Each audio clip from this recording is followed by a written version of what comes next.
वो खड़ा जाओ इसमें।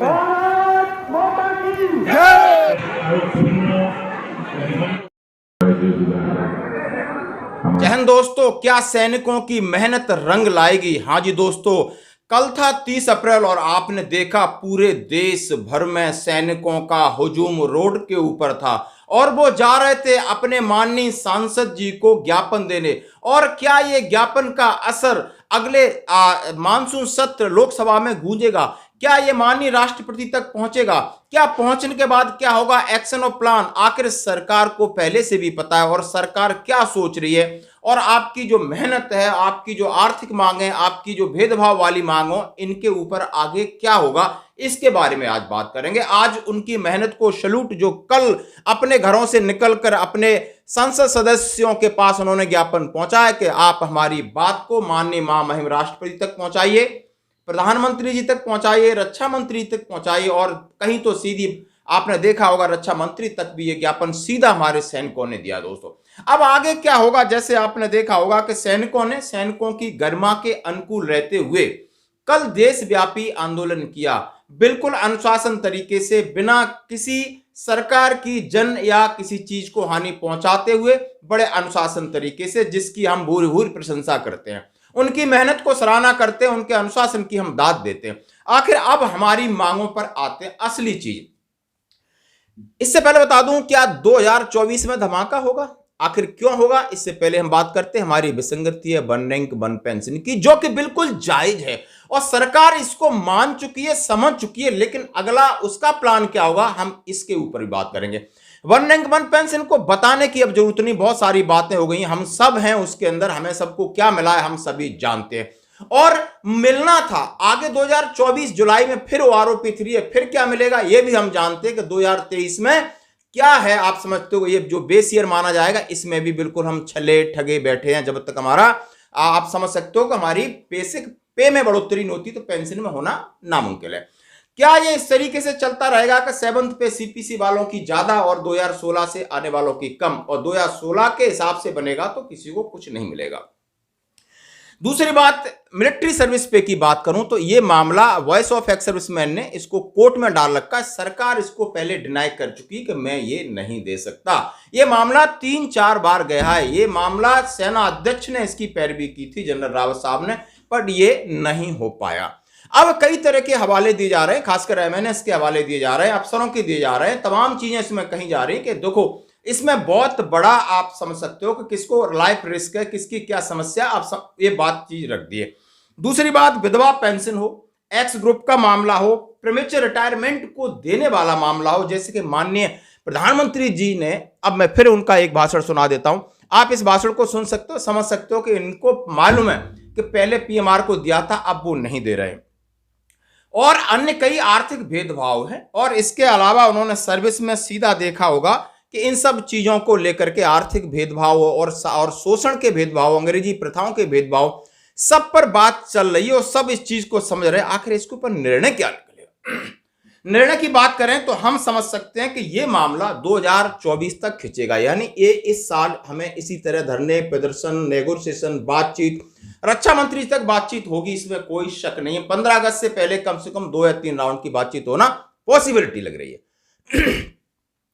इस मामले को फिर नए इंप्लीमेंटेशन के लिए सरकार को सोचेगी और 2024 तक मामला जा सकता है। जैसा कि 2024 में सरकार के पास ब्रह्मास्त्र है, सरकार के पास आपको देने के लिए लॉजिक है, और वो लॉजिक क्या है, बात करते हैं लॉजिक है कि 1 जनवरी 2024 को आपका 50% डीए हो जाता है, और 2024 में जनरल इलेक्शन है। 2024 में 8वां वेतन आयोग का गठन होना है, जो कि 1 जनवरी 2026 से लागू होना है। 2024 में आप समझ सकते हो कि आपकी जुलाई से फिर आरओपी 3 की प्रक्रिया शुरू होनी है। और ये सारे मामले लेकर के जो कि वर्तमान में सरकार है, वो इसको किसी का मुद्दा नहीं बनने देगी, वो अपने हाथों में फिर लेगी, लेकिन वो समय की प्रतीक्षा कर रही है। दुर्भाग्य इस देश का यह है कि मान लो आज इतने बड़े प्रदर्शन हो रहे हैं और जंतर मंत्र पे हो रहे हैं, लेकिन किसी भी कांग्रेस का जो दूसरी गवर्नमेंट है, ये इस मुद्दे को चाहती भुना सकती बड़ी हमारा साथ नहीं दे रही, नेशनल मीडिया हमारा साथ नहीं दे रहा, कोई बात नहीं, हमें साथ की जरूरत नहीं, हम एक साथ हो गए, यही बहुत बड़ा साथ है। यदि हम देश की रखवाली कर सकते हैं तो अब ये बहुत बड़ा पहला स्टेप है, पहली जागरूकता है एकजुटता है जिसका लाभ सीधा सीधा आपको मिलेगा और भविष्य में भी मिलेगा, और इसकी पहल करने वालों को मैं सलूट करता हूं। अब इसका बाद जब जनरल इलेक्शन आपके सितंबर 2024 में, उससे पहले आपका 8वां वेतन आयोग हो न हो, आपका OROP 3 में जरूर आपको लाभ मिलेगा। और सरकार 50% डीए, इन सब चीजों को रखते हुए कहीं ना कहीं एक फिट मेंटर फैक्टर लाने की जरूर तैयारी करेगी, ताकि लाभ भी मिले और थोड़ा सा जो अंतर है उसको कवर किया जाए। उसके लिए ये नेगोशिएशन होगा और इसके ऊपर काम होगा, यानी आपकी मेहनत बेकार नहीं जाएगी। ये मेहनत, ये एकजुटता और जो आपने तरीका दिखाया, हम सब ने जो तरीका दिखाया है पूरे देश में, आपने देखा होगा मणिपुर के दिखाए, सिक्किम के दिखाए, सेंट्रल इंडिया के दिखाए, साउथ इंडिया के दिखाए, सब जगह हर आदमी हर डिसिप्लिन तरीके से, और सब सांसदों ने इसको माना। उन्होंने कहा है कि नहीं, हम मानसून सत्र में ये बात आपकी जोर तरीके से उठाएंगे, चाहे वो अपोजिशन का मेंबर ऑफ पार्लियामेंट हो, चाहे वो गवर्नमेंट के अंदर हो, चाहे वो कैबिनेट मिनिस्टर हो।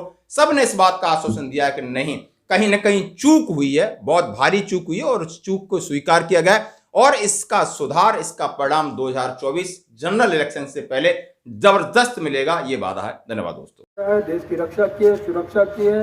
आप सब लोगों को, हम लोगों को आप सब पे नाज है।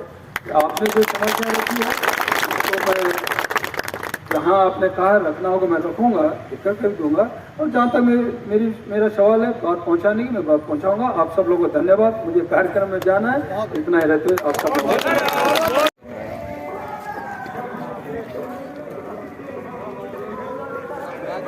आगे खड़े हो जाओ, खड़ा हो जाओ।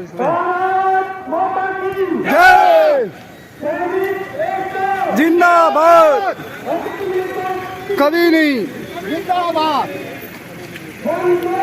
मातरम मातरम जिंदाबाद, मातरम जय।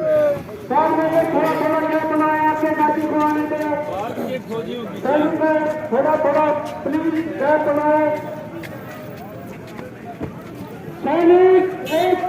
जिंदाबाद, जिंदाबाद। थोड़ा पीछे रहो, MP थोड़ा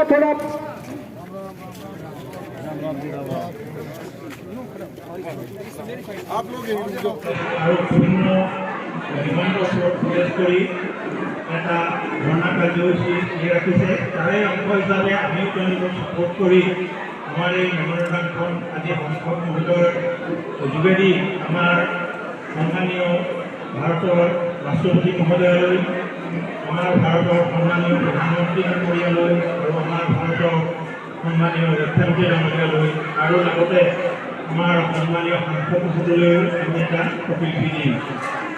গতিকে আমি আশা ৰাখিছোঁ যে সাংসদ মহোদয়ে আমাৰ এই নিৰ্ধাৰিত দাবীসূচীত বিশেষভাৱে মনোযোগ দি আৰু সাংসদক আমাৰ প্ৰাক্তন সৈনিকসকলৰ যি সংখ্যা, আপোনালোকৰ পৰিয়াল আৰু সংখ্যাৰ যিখিনি সমস্যা আপোনালোকে যি মোৰ যোগেদি ভাৰতবৰ্ষৰ প্ৰধানমন্ত্ৰী ডাঙৰীয়া, ৰাষ্ট্ৰপতি ডাঙৰীয়া আৰু আমাৰ ৰক্ষামন্ত্ৰী ডাঙৰীয়ালৈ যি স্মাৰকপত্ৰ দিছে আৰু যিহেতু আপোনালোকে এটা কপি প্ৰদান কৰিছে, মই প্ৰধানমন্ত্ৰী, ৰাষ্ট্ৰপতি আৰু আমাৰ ডিফেন্স মিনিষ্টাৰৰ যিকেইটা কপি, সেই কপিকেইটা মই দিম বুলি মই তেওঁলোকৰ অফিচত চেষ্টা কৰিম।